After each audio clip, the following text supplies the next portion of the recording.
नमस्कार आपण एक नुआ टॉपिक नुआ कहानी कहानी माध्यम एक सचेतनतार बाट आपण पाखे शेयर करने को जाऊँ एक नुआ कहानी।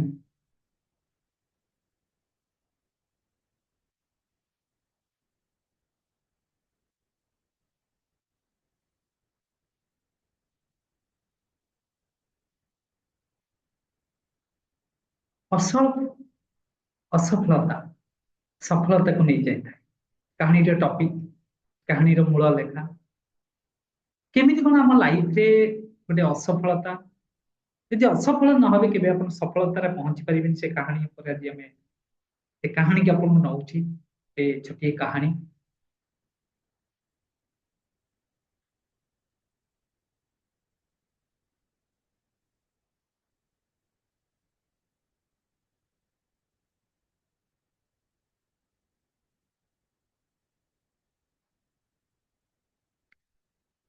गोटे कहानी गल्प गाँव एक प्रतिभाशाली चित्रकारी थे नाम माया। माया से कला गुड़ी को एक प्रसिद्ध गैलरी देखा चाहते निर्धारित करी गोटे चारिटी खूब सुंदर चित्र तैयारी गैलरी वार्षिक प्रदर्शनी दाखल करते किंतु जितेबाला फलाफल घोषणा है माया दुर्भाग्य भाव जानिले जे तांकर कौन चित्र गुड़िक गैलरी ग्रहण करा जाई नाही। से विस्मय हेले एवं तांकर प्रतिभा प्रति संदेह अनुभव करिले। से दुखे वितरित एवं निज दिल को बहुत दुख बाधिला मन को बहुत बाधिला किंतु जितेबाला फलाफल घोषणा है माया दुर्भाग्य भावी जानी चित्र गोटे सन्धार गाँव रोक बुद्ध कलाकार रवि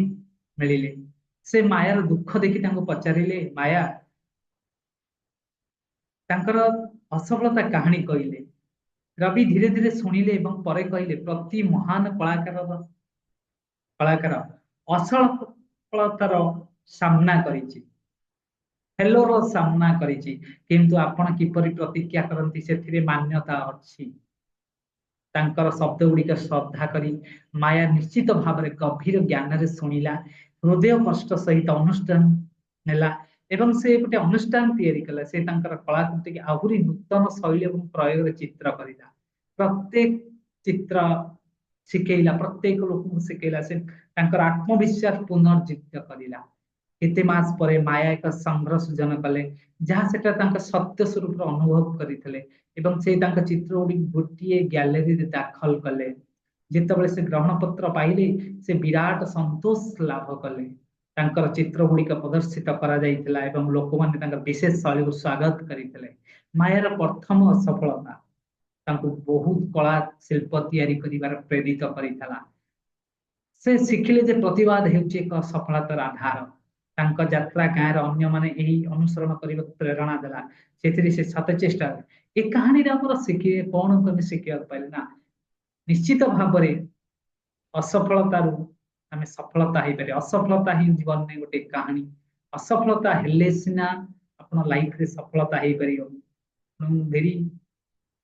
शिक्षणीय कहानी लाइफ रे यदि असफलता नथब सफलता के पाई पारे असफलता हेले अपन सफलता को नहीं जाए ऑटोमेटिक अपन असफलता ही सफलता को बार बार फेलर हो न था निश्चित भाव जेको काम करें गोटे सक्सेसफुल रोचे कहानी जब भल लगी था आगे पुणी नुआ नुआ कहानी रोचे। नमस्कार।